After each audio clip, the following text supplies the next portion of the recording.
Jesus is Lord. And he was such a nice Jewish boy. Jesus changed my life, and he's still in the life-changing business. As Paul said, the love of Christ compels. You know, Randy, I think most people don't realize how much darkness there is in the world. It can't be just coming to church and getting pumped up with the faith. You and I are all going to have something of faith in us by which we Jesus died stand. to save sinners, and you are a sinner. Once again, shalom. Welcome to CrossTalk. My name is Randy Weiss. I'm a Jewish guy. I believe in a Jewish Messiah, and I love Israel and the Jewish people. Today, we're going to continue our discussion to expose some of the secrets that are hidden in plain sight in Israel, about the Jewish people, about life in Israel, and to let those little secrets be examined and brought into the open. We have Brother Pastor Wayne Hilsden, who is pastor of King of Kings community in Jerusalem. And perhaps a good place to start is to explain how more than 30 years ago God called you to the Jewish people and to the land of Israel. Well, I was minding my own business. Living in Toronto, I had just graduated from a seminary at the University of Toronto. My wife was a music director at a Christian television network, and we were enjoying what we were doing. Just recently joined a pastoral team right near the university, having a great time developing a young adults ministry. Then we took a little vacation, stopped at a church north of Toronto, and it was a Sunday morning service. The pastor preached. He met the people at the door, shook our hand, along with many others, and he said, "Why don't you come home for dinner to our home?" And we said, okay. We didn't know the pastor that well. And over dinner, he said, "I've just come back from Israel. I feel the Lord has called me and my family to move there. I'm about to start a kibbutz volunteer program to work on the kibbutzim, the communal farms of Israel, and be a testimony through our hard work and love for the Jewish people."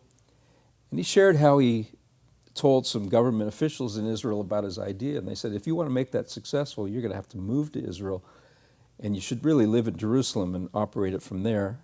And while you're here, there are many people like you that would probably love to have a church where they can gather and worship like you do.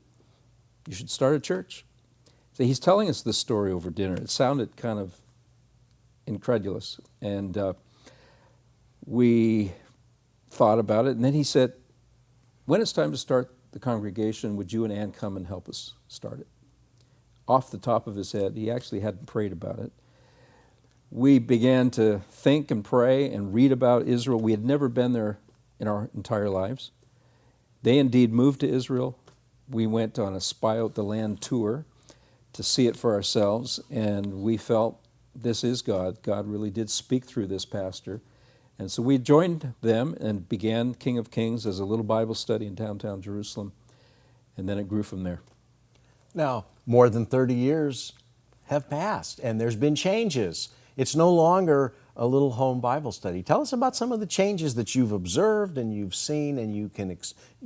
It's a testimony of what God is doing in the land. God's been awesome to us. Well, we started with 17 people. That included our 2 families and a few dogs and cats and some university students. And we moved to the YMCA, to a small lecture hall there, right on King David Street, across from the famous King David Hotel. And we were there for the next 21 years. We moved into our larger concert hall that seated about 600 people. It used to be the home of the Jerusalem Symphony. And we'd gather there every Sunday night. And we grew and developed, and to the point that it became a mother congregation that gave birth to other congregations, 3 others, in fact. And we also had a heart to train young leaders to be congregation planters and evangelists and teachers and minister in the land. And in 1990, started a Bible college called Israel College of the Bible. Started out as King of Kings College, named after our congregation. But now it's the National Bible College of Israel. And probably 1,500 Israelis have studied in that Bible college since that day. So that's been exciting to see that development. And then some of those going out and planting new works across the land of Israel. I first learned of you and your work about 15 years ago. It would have been in the late 90s. And the thing that fascinated me about you and the work that you were doing was how you personally were being received among the Jewish believers. Because if there's ever been a group of, herds of cats, I would say that the Jewish believers in the land of Israel would qualify.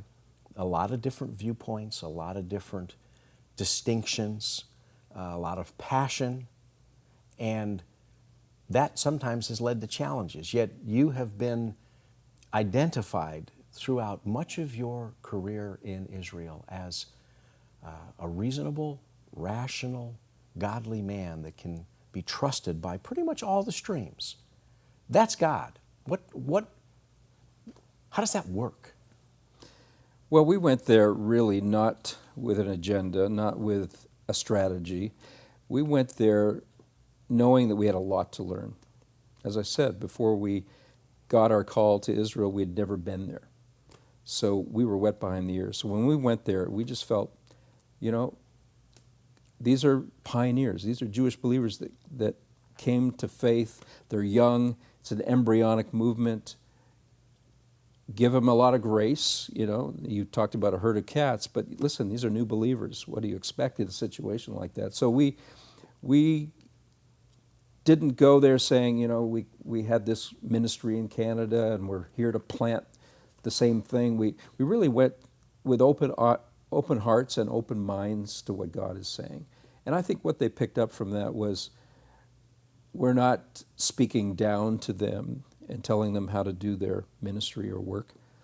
We're peers. We're in this thing together. How can we be a blessing to you? And I think we've been pretty consistent with that over the years. And I continue to want to, I feel like I'm there to serve. I'm not there to try to be a leader. And so I've just come alongside, encouraged. We've done our best to equip with the tools that God has given us.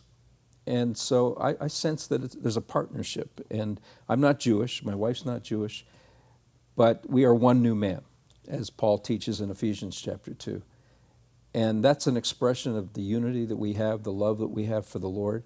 The closer you come to Jesus, the closer you get to your brother and your sister. And if you keep our eyes focused on Him, that those divisions and those suspicions and lack of communication break down, and you work together for the common good. Well, one of the secrets that we want to discuss is related to the Jewish believers in the land of Israel. And in just a moment, we're going to dig right into that. Please stay tuned.